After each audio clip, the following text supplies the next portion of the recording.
കല്യേ ശാരദംബേ കവിതയിൽ നിറവാം വർണ്ണ പുഷ്പങ്ങൾ തെല്ലും മങ്ങിടാതെന്റെയുള്ളിൽ വിരിയണമതിനായി കൂപ്പിടാം നിൻ പദാബ്ജം.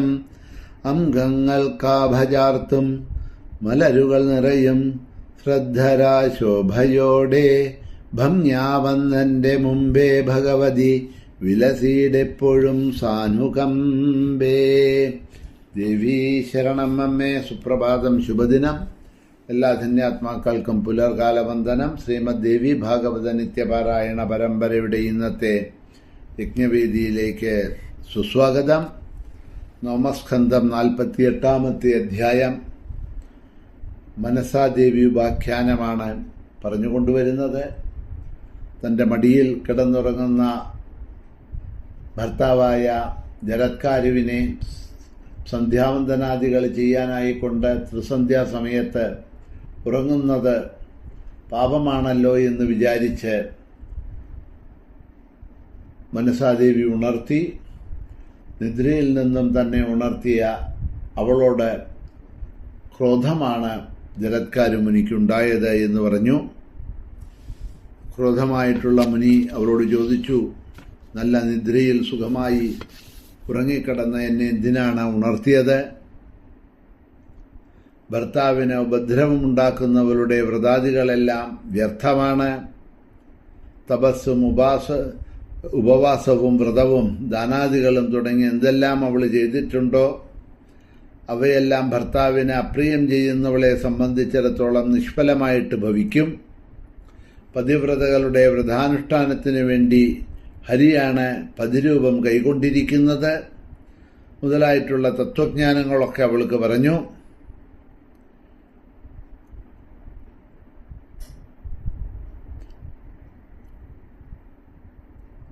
അസത്കുലത്തിൽ ജനിച്ചവളായി തീരും. അവള് ചണ്ടാള സ്ത്രീയായിട്ട് അടുത്ത ജന്മത്തിൽ ജനിക്കേണ്ടി വരും എന്നൊക്കെ പറഞ്ഞ് കുറേയധികം അവളെ ക്രോധത്തോടുകൂടി ശകാരിച്ചു. സന്ധ്യാലോപം സംഭവിക്കുമല്ലോ എന്ന് ഭയപ്പെട്ടാണ് അങ്ങേ ഞാൻ നിദ്രയിൽ നിന്നും ഉണർത്തിയത്. വ്രതനിഷ്ഠ ചെയ്യുന്ന അങ്ങയ്ക്ക് ആ ഭംഗം വരുത്തരുത് എന്ന് വിചാരിച്ച് ഒരേ ഒരു കാരണം കൊണ്ടാണ് നിദ്രയിൽ നിന്ന് അങ്ങേ ഞാൻ ഉണർത്താനുള്ള കാരണം. എന്നോട് ക്ഷമിക്കണം. ശൃംഗാരത്തിനും ആഹാരത്തിനും നിദ്രയ്ക്കും ആരാണോ വിഘ്നമുണ്ടാകുന്നത് അവർക്ക് നരകത്തിൽ കിടക്കേണ്ടി വരും എന്ന് പറഞ്ഞതുകൊണ്ട് മനസാദേവി അത്യധികം ദുഃഖിച്ച് തൻ്റെ ഭർത്താവായ ജരൽക്കാരുവിൻ്റെ കാലിൽ വീണു. ഭയഭക്തിയോടുകൂടി കുമ്പിട്ട് വീണ്ടും വിലപിച്ചു. പക്ഷേ അതുകൊണ്ടൊന്നും അദ്ദേഹത്തിൻ്റെ ക്രോധം ശമിച്ചില്ല എന്നാണ് പറയണത്. മുനി അവളെ ശപിക്കാൻ തുടങ്ങുകയാണ് എന്ന് കണ്ടപ്പോഴ് ആദിത്യൻ സൂര്യൻ തന്നെ അവിടെ വന്നു എന്നാണ് പറയണത്. അവിടെ വന്നിട്ട് മുനിയോട് അവളോടൊപ്പം നിന്ന് ഭീതിയും വിനയവും പൂണ്ട യഥോചിതം പറയുകയാണ് സൂര്യഭഗവാൻ. സൂര്യാസ്തമയം ദൃഷ്ട്വാ സാധ്വി ധർമ്മഭയേന ച ബോധയാമാസ ത്വാം വിപ്രാ ചരണം ത്വാമഹം ഗതാ. ഈ സൂര്യൻ അസ്തമിക്കാൻ തുടങ്ങുകയാണ് എന്ന് കണ്ടിട്ടാണ് ആ ധർമ്മിണിയായിട്ടുള്ള അവിടുത്തെ പത്നി സന്ധ്യാവന്ദനാദികൾ അങ്ങ് ചെയ്യണമെന്ന് വിചാരിച്ച് അങ്ങേ ഉണർത്തിയത്. അതുകൊണ്ട് അവിടെ നിന്ന് ക്ഷമിക്കണം. അതിൻ്റെ പേരിൽ അവളെ ശപിക്കുന്നത് ശരിയല്ല. മാത്രമല്ല ഈ സത്യം അങ്ങയോട് എന്ന് പറയാൻ ആയിട്ട് വന്ന എന്നെയും അങ്ങ് ശപിക്കരുത്.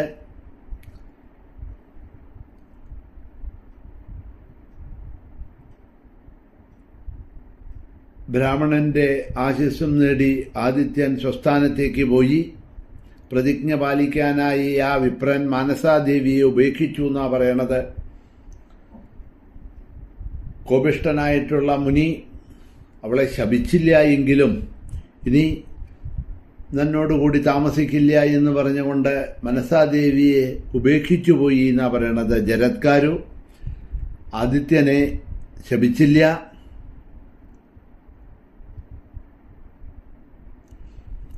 ഭർത്താവ് വിട്ടുപോയ സമയത്ത് മാനസികമായി ദുഃഖമുണ്ടായ മനസാദേവി പരമശിവനെയും ഇഷ്ടദേവനായ ബ്രഹ്മാവിനെയും തൻ്റെ പിതാവായ കശ്യപനെയും സ്മരിച്ചു.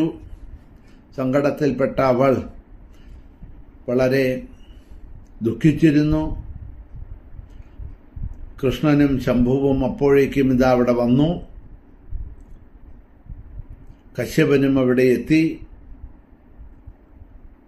അവരെയൊക്കെ കണ്ട ഈ മനസാദേവിയുടെ പേരും ജരത്കാരു എന്നൊരു പേരും മനസാദേവിക്കുമുണ്ട്.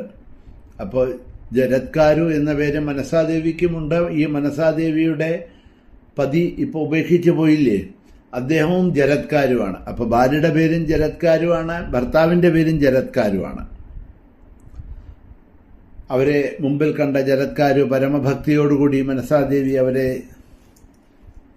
സ്തുതിച്ചു, നമസ്കരിച്ചു.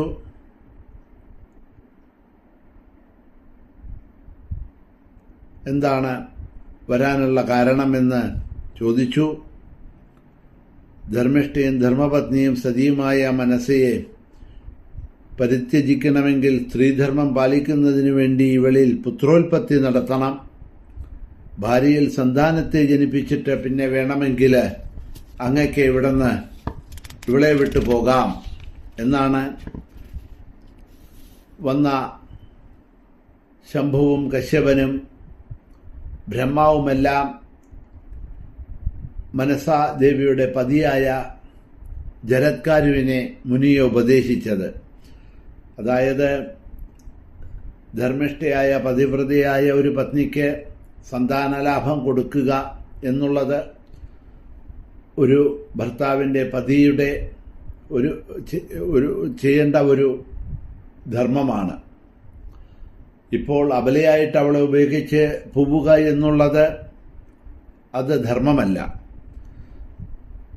ഒരു സന്താനം, ഒരു പുത്രനുണ്ടായാൽ പുത്രൻ്റെ അടുത്ത് ഭാര്യയെ ഏൽപ്പിച്ച് ഭർത്താവിന് വാനപ്രസ്ഥം, സന്യാസം മുതലായവ സ്വീകരിച്ചു പോവാം.